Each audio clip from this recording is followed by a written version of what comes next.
Graça e paz, aleluia, glória a Deus, mais uma oportunidade de trazer uma mensagem maravilhosa para você.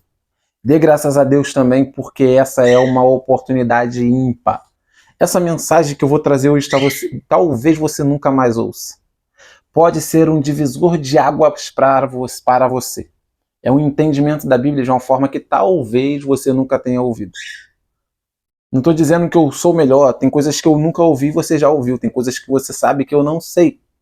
Então, hoje Deus me incumbiu dessa responsabilidade de trazer uma mensagem maravilhosa para você. E essa mensagem que você vai ouvir, você pode compartilhar com outras pessoas. Por quê? Não só serve para você, não só serve para mim, serve para todos os seres humanos na Terra. Todos são criaturas de Deus e a gente vai falar sobre isso. Segunda parte do título, Eu vivo a vida de Deus. A vida que hoje vivo não pertence a mim, pertence a Deus. Foi Ele quem me fez. É Ele quem cuida de mim. É Ele quem sabe o que me espera amanhã. Eu não sei. Vivo a vida de Deus, parte 2 de 3. Deus, Jesus e o Espírito Santo trabalhando em nós, fazendo em nós a sua imagem e semelhança. Se repararmos, podemos ver que foram duas etapas que Deus usou para fazer o homem à sua imagem e semelhança. Abra a Bíblia comigo lá em Gênesis capítulo 1, versículo 26 e 27. Já deixei minha Bíblia aberta aqui para ir um pouco rápido, você se quiser pausar o vídeo para procurar a pausa. Se quiser continuar, só continuar que eu vou ler a Bíblia para você. Gênesis capítulo 1, versículo 26 e 27. Também disse Deus, façamos o homem à nossa imagem conforme a nossa semelhança. Tenha ele domínio sobre os peixes do mar, sobre as aves do céu, sobre os animais domésticos, sobre toda a terra e sobre todos os répteis que rastejam pela terra. Criou Deus o homem à sua imagem, a imagem de Deus o criou. Ou seja, façamos o homem, agora criou o homem. Duas etapas. Capítulo 2, versículo 7. Mesma página que eu vou estar lendo para você. Capítulo 2, versículo 7 de Gênesis. Então formou o Senhor Deus ao homem do pó da terra e soprou nas narinas o fôlego de vida e o homem passou a ser alma vivente. Duas etapas. Formou o homem e soprou nas narinas do homem.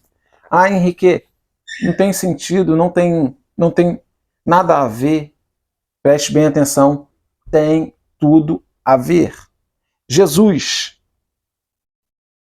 falou para Nicodemos, em verdade te digo que se alguém não nascer de novo, não pode ver o reino de Deus. Se alguém não nascer de novo, não pode ver o homem, ver o reino de Deus. Ou seja, não pode compreender as coisas de Deus. Não é um ser espiritual completo como Deus o quer. Então, assim como lá em Gênesis foi duas etapas quando Deus fez o homem à sua imagem e semelhança, hoje em dia também é assim. Nascemos.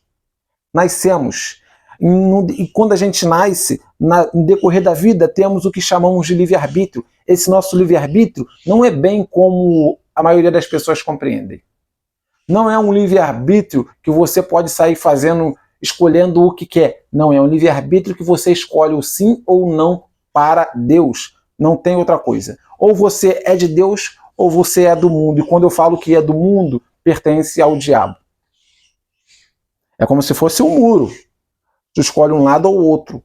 E para piorar, se tu tá em cima do muro, tu já pertence ao diabo. Porque Deus não te divide com ninguém. Deus não nos divide com ninguém.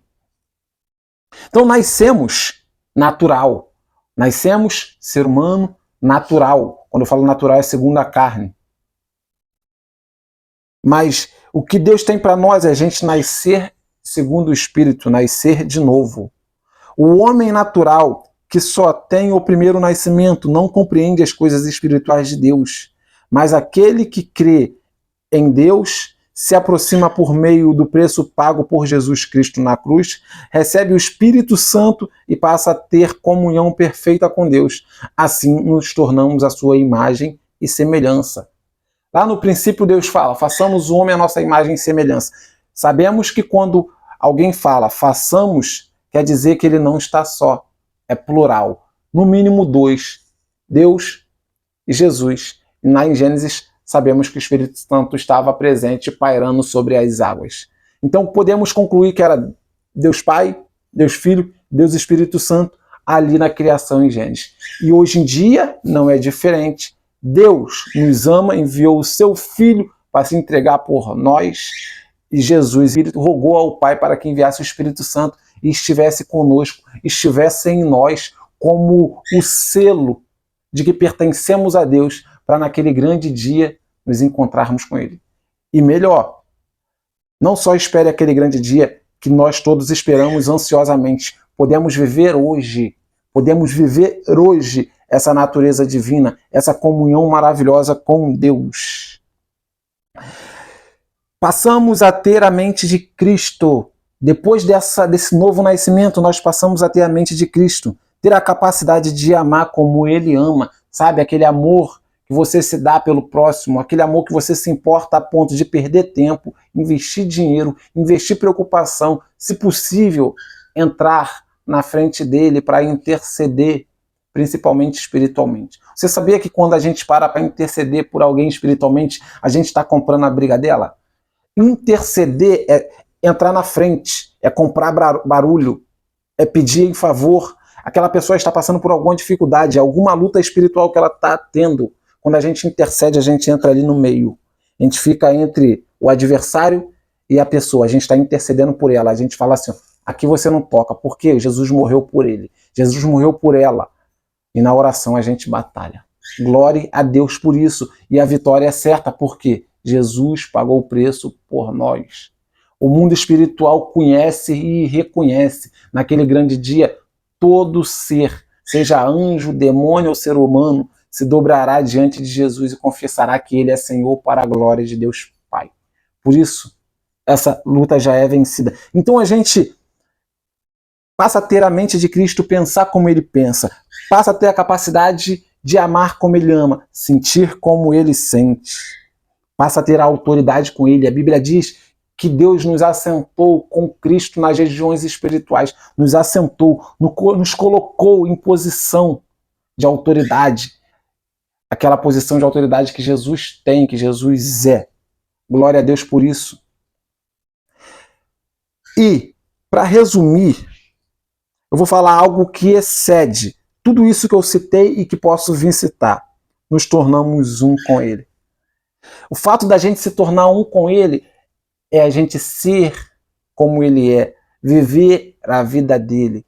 E isso é maravilhoso. Voltando na questão do livre-arbítrio, não é bem como a maioria acha que é. Ah, eu vou decidir o que eu quero. Não é decidir o que eu quero, é escolher entre as opções. Sabe? Quando a pessoa... É um falso livre-arbítrio, bem. Dizer assim, eu vou escolher o que eu quero. Fala isso para um pobre. O pobre não tem muitas escolhas. Escolhemos entre as opções que temos. E, para resumir a vida do ser humano, ou o ser humano escolhe nascer de novo, com Deus, ou permanecer na primeira vida, a vida natural, onde ele acha que a vida é dele, ele faz o que ele quer. Mas se a gente escolher nascer de novo, a gente passa a viver a natureza de Deus. E permita-me dizer, a vontade de Deus, os planos de Deus é melhores do que os nossos. A Bíblia diz que a vontade dele é boa, ela é perfeita e ela é agradável. Quanto a isso, alguém tem dúvida? Quanto à vontade e os planos de Deus ser melhores do que os nossos, alguém tem dúvida? Claro que não. Por que temos dificuldade de entregar o nosso caminho a Deus? Por que temos dificuldade de entregar os nossos planos, os nossos sonhos e viver a vontade dele? Quantos de nós sonham em ser um médico, um advogado, um jogador de futebol, um empreendedor bem-sucedido, um empresário? Sonha um montão de coisa. Luta por isso, mas não tem coragem de perguntar a Deus qual é a sua vontade para mim. Eu quero viver a sua vontade.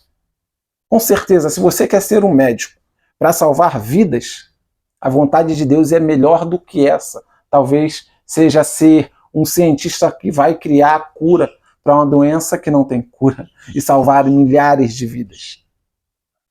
Se você quer ser um advogado e advogar algumas causas e ganhar dinheiro, talvez Deus queira que você seja o melhor advogado da sua região, se torne um juiz justo, um ministro da justiça futuramente que administre bem a justiça do país.